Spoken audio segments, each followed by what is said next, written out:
তার থেকে বেশি। হযরতে ইদ্রিস আসলাম বলছেন জ্যান্ত প্রাণীর শরীর, জ্যান্ত প্রাণীর, জ্যান্ত জীবের শরীর থেকে যদি চামড়া ছাড়িয়ে নেওয়া হয়, সে গরু হতে পারে, ছাগল হতে পারে, ভেড়া হতে পারে, মুরগি হতে পারে, জ্যান্ত অবস্থায় যদি কোনো প্রাণীর শরীর থেকে চামড়া ছাড়িয়ে নেওয়া হয়, যে কষ্ট হয়, আমি ইদ্রিস বলছি মওতের কষ্ট তার থেকে বেশি।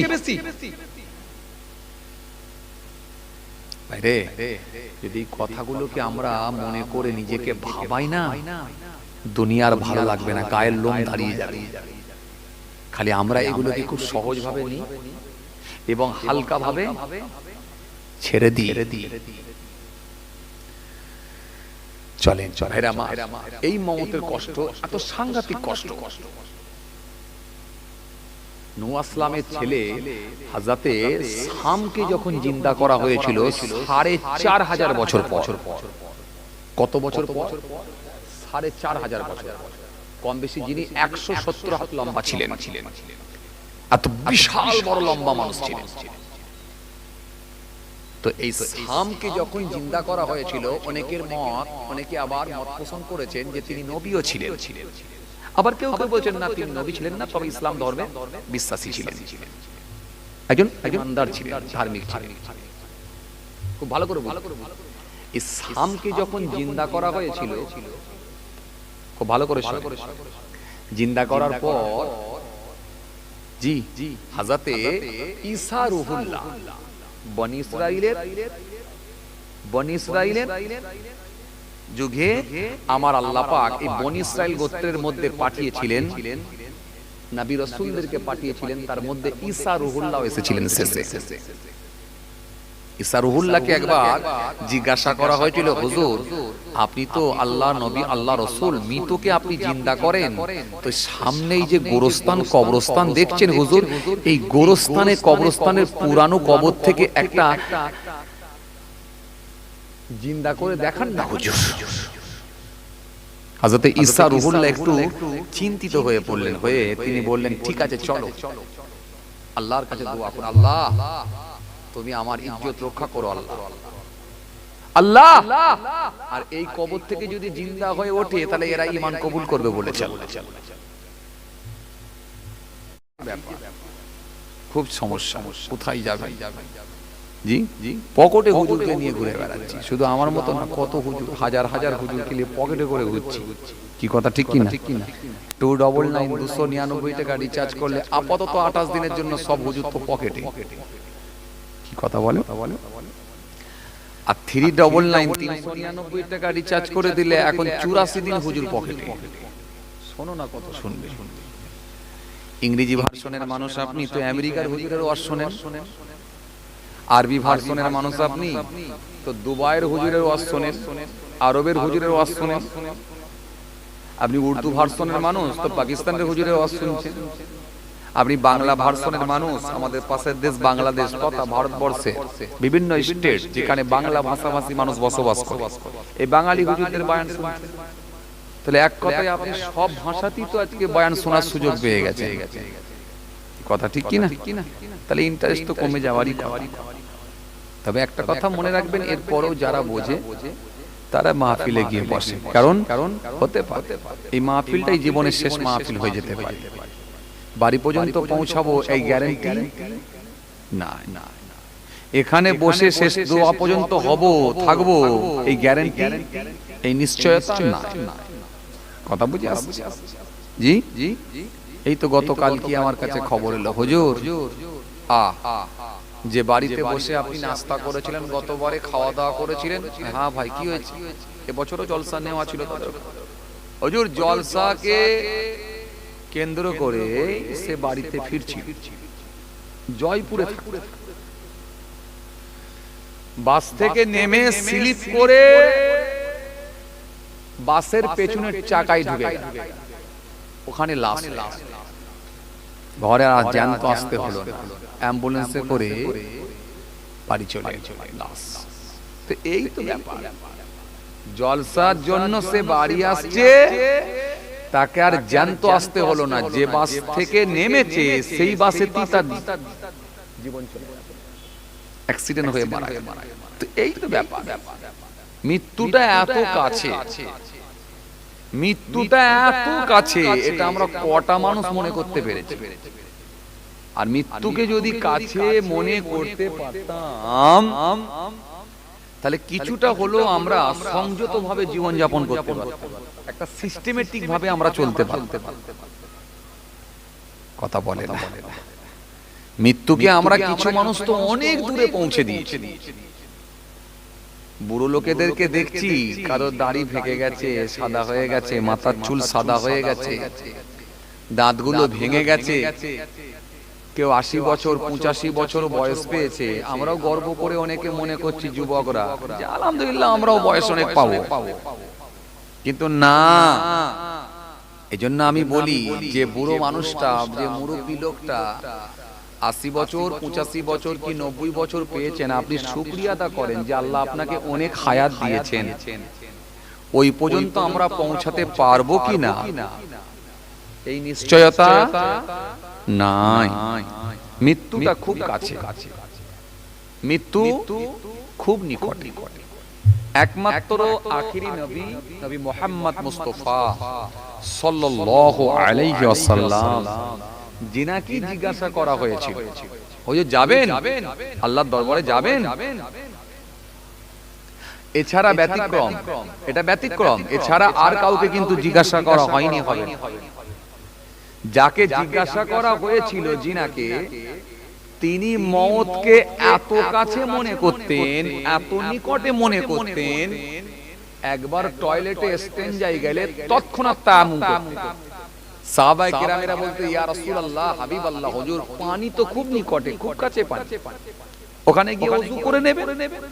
আল্লাহর নবী বললেন, আমি জানি পানি খুব নিকটে আছে, আমি ওখানে গিয়ে ফের ওযু করব, এটাও জানি, কিন্তু এই পানি পর্যন্ত আমি পৌঁছাতে পারবো কি পারবো না এর নিশ্চয়তা কি আছে, এর গ্যারান্টি কি আছে? তাহলে যিনাকে জিজ্ঞাসা করে আত্মা বের করা হয়েছিল, জান বের করা হয়েছিল, যিনি আখিরি নবী, তিনি মওতকে কত কাছে মনে করতেন। আর আমরা পৃথিবীর কাউকে জিজ্ঞাসা করা হবে না কোন সময় আল্লাহর ডাক আসবে, আর আমরা মওতকে অনেক দূরে পৌঁছে দিয়েছি।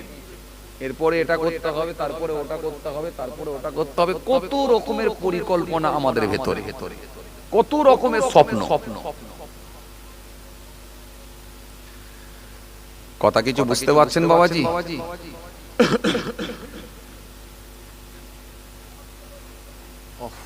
এত চিল্লামিল্লি করছে কে? নবান্ন অফিসে বসে না, সব কথা আবার এখানে বলা যায় না, ক্যামেরা হচ্ছে, মিসাল দিতে গিয়ে কিছু বললেও সমস্যা। যাক, জলসা কমিটির যে অফিস, এই অফিস থেকে চিল্লাচ্ছে নাকি? তো মাইকের থেকে জোরে আওয়াজ। যাক, খেয়াল করেন বাবাজি, আমার ভাইরা, যে কথা বুঝাতে চাইছিলাম, মৃত্যু তো হবে, মৃত্যুর হাত থেকে কেউ রেহাই পায় না, কেউ ছাড় পায় না। আর ওই ব্যক্তিটাই গেনা, কোন ব্যক্তিটা? যে মরণের আগে তৈরি হয়ে যেতে পেরেছে, ওই ব্যক্তিটাই সাকসেস, ওই ব্যক্তিটাই গেনা, ওই ব্যক্তিটাই আল্লাহর কাছে মনোনীত বান্দা, যে মরণের আগে তৈরি হয়ে যেতে পেরেছে। আর কিছু না। ভাবলে এই পৃথিবীতে কিছু নাই, না ভাবলে অনেক কিছু, অনেক ভাবলে কিছু না। ভাইরা আমার, বন্ধুরা আমার, সাথী মহব্বতের ভাইরা, আসেন, ভুল বুঝবেন না। আমরা যে যতটা পারি আলহামদুলিল্লাহ কিছুটা অন্তত ধর্ম মেনে চলার চেষ্টা করি। ধর্মটা এমন ভাবে আমাদের মানা দরকার যাতে করে ধর্ম মানার পরে আমরা স্বচ্ছ হতে পারি। ধর্ম মানার নির্দেশ আল্লাহ দিয়েছেন এই কারণে বান্দাকে স্বচ্ছ বানানোর জন্য, বান্দাকে স্বচ্ছ বানানোর জন্য, ফ্রেশ বানানোর জন্য, চকচকে বানানোর জন্য। বান্দা একেবারে আয়নার মতো চকচক করবে। কথা বলে, বান্দা আয়নার মতো চকচক করবে। এই চকচক করানোর জন্যই আল্লাহ ধর্ম মানার নির্দেশ দিয়েছেন, যাতে করে তার ভেতর আর কোনো অন্যায় কাজ থাকবে না।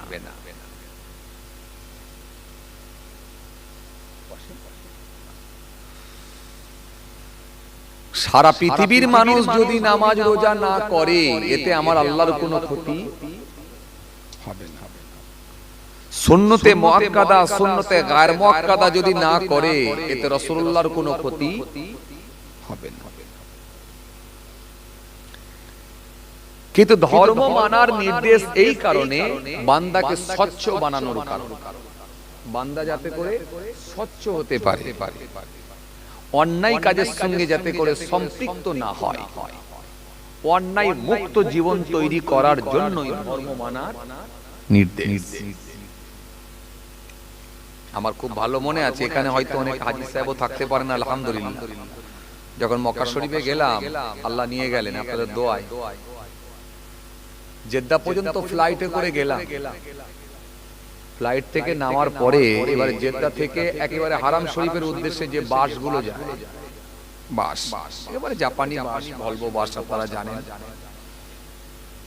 তো ওই হাজী সাহেব যারা এত রাস্তা ফ্লাইটে করে এত পথ অতিক্রম করে গেছেন, তো প্রচন্ড টায়ার্ড থাকে, প্রচন্ড টায়ার্ড থাকে শরীর। এই ভলভো বাসে উঠে পড়ার পর, ফ্লাইট থেকে নেমে ভলভো বাসে ওঠার পর, ব্যাগ পত্র, লাগেজ টাগেজ কার কোথায় ঢুকে যাচ্ছে, সাইড ব্যাগ বাংকারে রেখে দিল, টাকা পয়সা রেখে দিল, দিয়ে মোবাইল টোবাইল রেখে দিয়ে একটু আরাম করে বসি ঘুমিয়ে পড়ছে মানুষ, কেন আর শরীর টানতে পারছে না। কিন্তু এই মানুষগুলো যখন ওই বাসের উপরে উঠে যখন নিশ্চিন্তে ঘুমিয়ে পড়ছে, এরা প্রত্যেকেই জানে যে এই বাংকার থেকে ব্যাগ চুরি করার লোক নাই, কারণ সবকটাই হাজী সাহেব হজ করার উদ্দেশ্যে যাচ্ছে। কথা বুঝছেন না? ওই মানুষগুলো জানে এখান থেকে ব্যাগ চুরি হবে না, চুরি করার কেউ নাই, কারণ এনারা যারা যাচ্ছেন সব হজ করতে যাচ্ছেন, আল্লাহর কাবা তওয়াফ করার জন্য যাচ্ছেন। তার মানে চুরি হবার কোনো সম্ভাবনা নেই। আর এই জন্যই তো ধর্ম মানলেই তো আপনি স্বচ্ছ হবে। আপনার ব্যাগ কে চুরি করবে? আপনার জমির ফসল কে চুরি করে নিয়ে যাবে? আপনার পুকুরের মাছ কে চুরি করে নিয়ে যাবে? আপনার বাড়িতে কে এসে তালা ভেঙে চুরি করবে? তালা মারতে হবে কেন? আপনি তো ধর্ম মেনেছেন, ধর্ম মানলে তো চোর থাকবে না। কথা বলে আপনি তো ধর্ম মেনেছেন, ধর্ম মানলে তো চোর আর থাকবে না রে বাবা। আপনার ভেতরে তো আল্লাহর ভয় ভীতি ঢুকে যাবে, চুরিটা করবে। তাহলে ধর্ম মানার নির্দেশ এই কারণে দেয়া হয়েছে বান্দাকে স্বচ্ছ বানানো। বসেন, কষ্ট করে দাঁড়িয়ে আছেন মুরব্বী মানুষ, বসেন। বান্দাকে স্বচ্ছ বানানোর জন্য এই জন্য হাদিস পাকের মধ্যে এসেছে, ওপরই বসেন না, অসুবিধা নেই, বসেন, এখানে বসেন, জায়গা আছে। বাবাজি আমার ভাইরা, এই জন্য হাদিস পাকের মধ্যে এসেছে, হযরতে আবু হুরায়রা রাদিয়াল্লাহু তাআলা আনহু থেকে বর্ণিত হাদিস, আল্লাহ নবী সাল্লাল্লাহু আলাইহি ওয়াসাল্লাম সুন্দর করে জানিয়েছেন। হযরতে আবু হুরায়রা রাদিয়াল্লাহু তাআলা আনহু থেকে বর্ণিত হাদিস, আন আবি হুরায়রা রাদিয়াল্লাহু তাআলা আনহু قال سئل رسول الله صلى الله عليه وسلم أي الناس أكرم قال أكرمهم عند الله أتقاكم। এই হাদিসটার মধ্যে বলা হয়েছে, নবী সাল্লাল্লাহু আলাইহি ওয়াসাল্লামকে একবার জিজ্ঞাসা করলেন সাহাবীরা, কি বললেন? আইয়ুন নাসি আকরাম, ইয়া রাসূলুল্লাহ, হাবিবাল্লাহ হুজুর, সম্মানীয় ব্যক্তি কে? আল্লাহ নবী বললেন ক্বালা আকরামুকুম ইনদাল্লাহি আতকাকুম। নবী বললেন সেই ব্যক্তিটাই সম্মানীয় ব্যক্তি আল্লাহর কাছে, যে ব্যক্তিটা সবথেকে বেশি পরহেজগার, স্বচ্ছ হয়ে যেতে পেরেছে। নবী কিন্তু একবারও বললেন না ওই দাড়িওয়ালাটাই আল্লাহর কাছে প্রিয়, ওই নামাজিটাই প্রিয়, ওই টুপিওয়ালাটাই প্রিয়, ওই তাহাজ্জুদের নামাজ পড়নেওয়ালাটাই প্রিয়। এটা কিন্তু বললেন না। যে ব্যক্তিটা আল্লাহর কাছে প্রিয়, যে সবথেকে বেশি পরহেজগার, স্বচ্ছ হতে পেরেছে। এক কথাই নবী উত্তর দিলেন। কেন? নবী যদি বলতেন যে ওই দাড়িওয়ালাটাই প্রিয়, হয়তো আমাদের ভেতরে এরকম ধারণা এসে যেত পৃথিবীর জমিনে অনেক দাড়িওয়ালা তো আছে, দাড়ি রেখেও তো বিড়ির টান দিচ্ছে। কথা কয় না, আছে না? অনেক দাড়িওয়ালা নাই, তো দাড়ি রেখেও তো বিড়ির টান দিচ্ছে। তাহলে আমাদের ভেতরে এসে যেত ভুল ধারণা যে নবী তাহলে কি করে বললেন যে দাড়িওয়ালা আল্লাহর কাছে প্রিয়, এই যে দাড়ি রেখে বিড়ির টান দিচ্ছে। কিন্তু নবী এই কথা বললেন, নবী নামাজি বললেন না, টুপিওয়ালা বললেন না, খালি বলেন ওই লোকটাই আল্লাহর কাছে সম্মানীয় ব্যক্তি, প্রিয় ব্যক্তি, যে ব্যক্তিটা সবথেকে বেশি স্বচ্ছ হতে পেরেছে, পরহেজগার হতে পেরেছে। কেন? যখন সে ধর্মকে পরিপূর্ণভাবে মেনে নেবে, সে লোকটা স্বচ্ছ হয়ে যাবে, পরহেজগার হয়ে যাবে। আর ধর্ম মানার পরেও যদি সে অন্যায় মুক্ত জীবন না তৈরি করতে পারে, বিড়ি ছাড়তে পারে না, মিথ্যা ছাড়তে পারে না, সুদ ছাড়তে পারে না, ঘুষ ছাড়তে পারে না, পরচর্চা ছাড়তে পারে না, হিংসা ছাড়তে পারে না, আমানতের খেয়ানত থেকে বাঁচতে পারে না, পরনিন্দা থেকে বাঁচতে পারে না, মিথ্যা কথার উপরে পণ্য বিক্রি করা থেকে বাঁচতে পারে না, তার মানে বুঝতে হবে ও ধর্ম মানা হচ্ছে না। কথা কিছু বুঝতে পারছে? এই জন্য আসুন, খুব বেশি চাপ নেওয়ার দরকার নেই। আমরা খুব ভালো স্টুডেন্ট হতে পারবো না, তবে হ্যাঁ টার্গেট রাখতে হবে ইনশাআল্লাহ, আল্লাহর দয়া, নবীর সুপারিশ, ইনশাআল্লাহ যেন পাঁচটা অন্তত করে যায়। কথা বলে না, খাতায় যা লেখা হোক, রোল নাম্বারটা ঠিকঠাক থাকুক, আমল যা হচ্ছে আলহামদুলিল্লাহ, ঈমানটা অন্তত ঠিক থাকুক।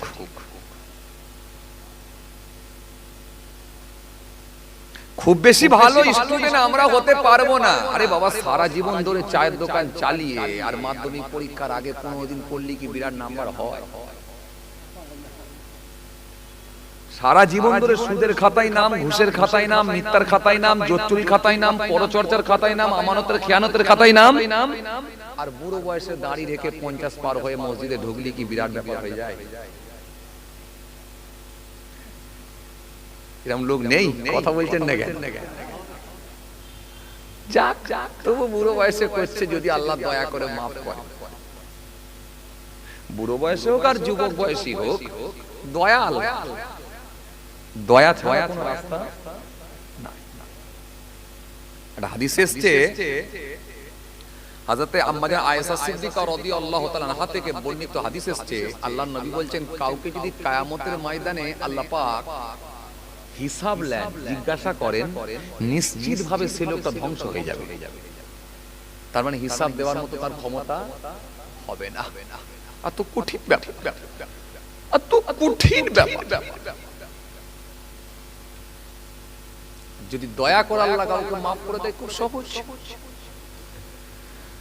চলেন বুদ্ধিমান লোক আমরা, কথা বলে না, বুদ্ধিমান লোক না? আপনারা বুদ্ধিমান না? বুদ্ধিমান। অফার ছাড়া জীবনে মাল কেনেন না। কথা বলছেন না কেন? যে দোকানে 30% ছাড় দিয়েছে সেই দোকান থেকে জুতো কিনেছেন, যে দোকানে চৈত্র মাসে সেল দিয়েছে সেই দোকান থেকে কাপড় কিনেছেন, যেদিনে সিম কার্ড কিনেছেন সেদিনও কিন্তু বালতি নিয়েছেন। আরে কথা বলছেন না কেন? প্রচার গাড়ি করে যখন সিম কার্ড বিক্রি করতে এসেছে তাও কিন্তু বালতি দিয়েছেন। আপনি দেখে নিয়েছেন, এখান থেকেও কিন্তু বালতি পাচ্ছি, সিম কার্ড যা পয়সা নিয়েছে তার থেকে বেশি বালতির দাম পেয়ে গেছি। চালাক লোক আপনারা। মানে আপনারা মানে কি, আমি সার্বিকভাবে বলছি, যেন কেউ ঘাড়ে তুলে নেবেন না যেন সে আবার সে উদর মাছ বুদর ঘাড়ে হয়ে যাবে যে আমাকে বলছে কেন না। তো আপনাদের সঙ্গে আমার কোনো রাগারাগি নেই, আল্লাহই জানে। আমার কারোর সঙ্গে ঝগড়া নেই, কারোর সঙ্গে রাগা নেই, আলহামদুলিল্লাহ, আল্লাহর শুকর। আমি খোলা মনে চলি, মানুষের সঙ্গে খোলা মনে মিশি আমি যতটা পারি। কারোর সঙ্গে আমার ঝগড়া নেই, আলহামদুলিল্লাহ। কোনো বক্তা ওয়াইজিন কেউ বলতে পারবে না, কোনো হুজুর পীর সাহেব বক্তা ওয়াইজিন, কোনো কমিটি, কোনো শ্রোতা, কারোর সঙ্গে আমার ঝগড়া নেই, আলহামদুলিল্লাহ। আমি একটু সার্ভিস ভাবে বলি, বর্তমান সিচুয়েশনের দিকে লক্ষ্য করে বলি। তো আপনাদের সামনে আমি যেটা বোঝাতে চাইছিলাম যে আমরা কিন্তু খুব চালাক লোক দুনিয়ায়, আমরা খুব বেঁচে থাকি, কি বেঁচে আছি ঠিকই, কিন্তু খুব বুদ্ধি করি হাঁটি। একটু বুদ্ধিটাকে কাজে লাগাই পরকালের জন্য, ইনশাআল্লাহ কাজ হবে। কেন স্টুডেন্ট আমরা খুব একটা ভালো না। বড় পীরের মতো ইবাদত করা, বড় পীরের মতো ইবাদত করা সম্ভব। আপনারা যদি পারতে পারেন তো পারতে পারেন, হয়তো হতে পারে, না হওয়ার কিছু নেই। তো আমি আমার কথা বলছি, বড় পীরের মতো ইবাদত করতে পারবো না, বিশ্বাস করেন। আমি বড় পীরের মতো ইবাদত করতে পারবো না, বিশ্বাস করেন। আমি এটুকু আল্লাহর দরবারে বলি, আল্লাহ, আল্লাহর ওলিদের জুতোর ধুলার ধুলা তুমি বানিয়ে দাও, সেটাকে অন্তত কবুল করে নাও, তাহলে আমি জীবনে ধন্য হয়ে যাব। বড় পীরের মতো ইবাদত করা, আহারে কে বড় পীর, এত সহজ না। যে বড় পীর ঘোষণা দিচ্ছেন, मैंने एक साल ना खाया ना पिया ना सोया, আমি 1 বছর খাই না, পান করি না, ঘুমাই না। मैंने 40 साल ऐसा की वजू से सुबह की नमाज पढ़ा, আমি 40 বছর এসা রুজুতে ফজরের নামাজ পড়েছি। ছেলে খেলা কথা নাকি? সামান্য 5 ওয়াক্ত নামাজ পড়তে গিয়ে আমাদের মাথা খারাপ হয়ে যাবার খাপ হয়ে যাচ্ছে। কথা বলছেন না কেন? জোহরের নামাজ হলো তো আসরের নামাজ হলো, কখন আবার মাগরিব কাজা হয়ে যায়, হয় কি হয় না? হ্যাঁ, আপনি ঘুরিয়ে পড়লেন, আমি মেনে নিয়েছি, আপনি ঘুরিয়ে পড়লেন, কাজাটা আদায় করেন, কিন্তু কাজাও তো হয়। আবার জোহর আসর মাগরিব যদিও হলো তো এসা কাজা, আবার যদিও কষ্ট করে জোহর আসর মাগরিব এসা টান টান করে যদিও আদায় হলো তো ফজর তো ঘুমিয়ে কেটে গেল। কাজা ফের ঘুরিয়ে পড়েছেন, আমি মেনে নিয়েছি, কিন্তু কাজা তো হলো। তাহলে এই 5 ওয়াক্ত নামাজ পড়তে গেলে আমাদের হাল অবস্থা খারাপ হয়ে যাচ্ছে। আর বড় পীরের মতো ইবাদত, খাজা বাবার মতো ইবাদত, ওয়াইসকুরুনি হুজুরের মতো ইবাদত, হ্যাঁ, নবীর ভালোবাসায় নবীর কোন দাঁতটা ভেঙেছিল আমি জানি না, একটা একটা করে সব দাঁত ভেঙে ফেললে, খালি নবীর মোহব্বত, ভালোবাসা। সহজ, এত সহজ যে আসেন, ভুল বুঝবেন না, রাগ করবেন না, যেটা আমি আপনাদেরকে বোঝাতে চাইছিলাম, স্টুডেন্ট হিসাবে আমরা খুব একটা ভালো নয়, এটা ঠিক, কিন্তু তবু পাস করার টার্গেটটা আমাদের রাখতে হবে।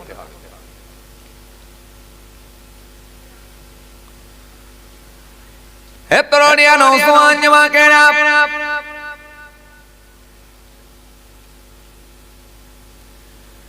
ইয়া ভাই মুরব্বিয়ানেরা, বাবারা শুনে কে দেখি, স্টুডেন্ট হিসাবে যদি ভালো নাও হতে পারে, কিন্তু যতটা ইবাদত হয়, চাস্তের নামাজ নাই, ইসরাকের নামাজ নাই, আবাবিলের নামাজ নাই, তাহাজ্জুদের নামাজ নাই, ও বান্দা মাঝে মাঝে নামাজ কাজাও হয়, কিন্তু নামাজটা তুমি এমনই ভাবে পড়ো, ইন্নাস সালাতা তানহা আনিল ফাহশাই ওয়াল মুনকার, নামাজ তোমাকে সমস্ত রকমের খারাপ কাজ থেকে বাঁচিয়ে দেবে। নামাজটা তুমি এমনই ভাবে পড়ো, দাড়িটা তুমি এমনই ভাবে রাখো, টুপিটা তুমি এমনই ভাবে পড়ো, রমজান মাসে 1 মাস রোজাটা তুমি এমনই ভাবে রাখো যাতে করে তোমার ভেতরে মালিকের ভয় ভীতি ঢুকে যায়। আর রবের ভয় ভীতি যখন ভিতরে ঢুকে যাবে, তুমি বান্দা আল্লাহর ভয় ভীতি ঢুকে যাবার কারণে তুমি স্বচ্ছ হয়ে যাবে। আর আমার নবী জানালেন স্বচ্ছ ব্যক্তিটাকে, ভালো ব্যক্তি, পরেশগার লোকটাকে আমার আল্লাহ পাক বড় পছন্দ করে, বড় ভালোবেসে থাকে।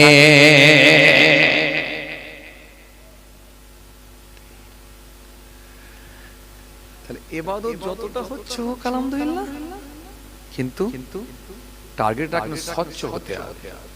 ঘুষ মুক্ত জীবন তৈরি করব, বন্ধন মুক্ত জীবন তৈরি করব, মিথ্যা থেকে বাঁচবো, বিপদ থেকে বাঁচবো, পরচর্চা থেকে বাঁচবো, আমানতের খেয়ানত থেকে বাঁচবো, হিংসা থেকে বাঁচবো, রিয়া থেকে বাঁচবো, চগলখড়ি থেকে বাঁচবো, গালাগালি থেকে বাঁচবো, লোকের মাল আত্মসাৎ করে নেওয়ার খাতা থেকে বাঁচবো। এইভাবে স্বচ্ছ হয়ে যাওয়ার চেষ্টা করেন। নফল রোজা অনেক করতে পারেননি, নফল নামাজ অনেক করতে পারেননি, 5 ওয়াক্ত নামাজ 1 মাস রোজা, মালিকের কাছে একটু কেঁদে কেঁদে বলেন, মালিক তুমি ক্ষমা করো, রব তুমি ক্ষমা করো। আমার আল্লাহ যদি রাজি হয়ে যায়, ওই 5 ওয়াক্তের নামাজ, ওই 1 মাসের রোজা আল্লাহ যদি কবুল করে নেন, আপনি স্বচ্ছ যদি হয়ে যেতে পারেন, ওটাই আপনার জান্নাতে যাওয়ার জন্য আল্লাহ যথেষ্ট করে দিতে পারে। কেন আপনাকে খুব বেশি চাপ দিলে হবে না, আমি বলেই দিচ্ছি, আমাদেরকে খুব বেশি চাপ দিলে হবে না। কেন আমরা স্টুডেন্ট ভালো না, কোন রকমে আমাদেরকে 5 নম্বর তুলে বেরিয়ে যেতে হবে। চলুন 5 নম্বর তোলার জন্য আমি আর একটা হাদিস দিয়ে যাই।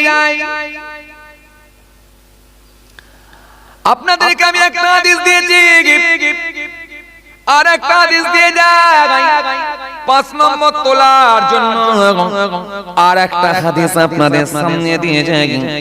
নবী আমার সুন্দর করে জানিয়েছেন, সাবউন তাজরিল আবদি বাদা মাউতিহি ওয়া হুয়া ফি কবরিহি, মান আল্লামা ইলমান আও কাসারা নাহরান আও হাফারা বিরান আও গারাসা নাখলান আও বানা মাসজিদান আও তারাকা ওয়ালাদান ইস্তাগফিরু লাহু বাদা মাউতিহি।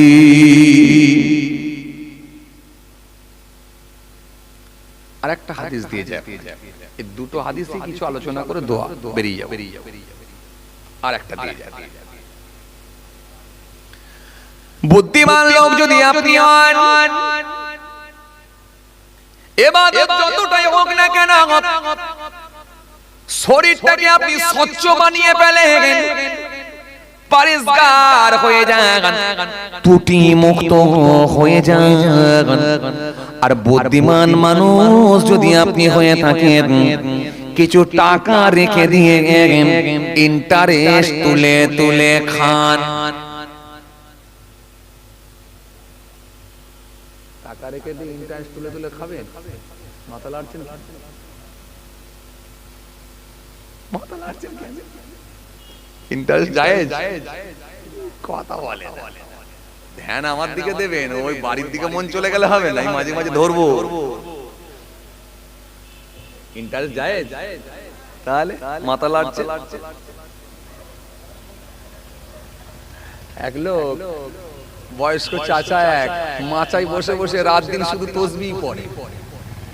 এখন ওই পথ দিয়ে যখন পাড়ার ছেলেরা যায়, খালি ডেইলি দেখছে যে ছেলে চাচা বসে বসে তসবিহ পড়ছে। যখনই যাই তখন দেখে তসবিহ পড়ছে, জিকির করছে, তসবিহ পড়ছে, জিকির করছে, সর্বনাশ। একদিন এক যুবক ছেলে বলছে, চাচা, বলে কি হয়েছে বাবা? বলে তোমার কি কোনো কাজ কাম নাই? বলে কেন? বলে আমি এই পথ দিয়ে যে কবার গেছি তো আমি তোমাকে খালি দেখছি শুধু জিকিরই করছো, তসবিহ পড়ছো, তোমার সংসারটা চলে কি করে? তখন চাচা একটু মুচকি হেসে বলছে, বাবা বলবো তাহলে? বলে হ্যাঁ বল। বলে আব্বা আমাকে বেশ কয়েক বিঘে জমি আব্বা আমাকে দিয়ে গেছে, ওই জমিটাকে বিক্রি করে দিয়েছি, বিক্রি করে দিয়ে একটা মোটা অঙ্কের টাকা পেয়েছি, পুরো ব্যাংকে ফিক্সড করে দিয়েছি। এখন মাস গেলে শুধু ওই ইন্টারেস্টের টাকা তুলছি আর খাচ্ছি, আর বসে বসে ইবাদত করছি। কথা বুঝছেন না? বসে বসে ইবাদত করছি, তুলছি আর খাচ্ছি। তখন যুবক ছেলেটা বলে, সর্বনাশ করেছে। কি বলেন চাচা? আপনি ওই সুদ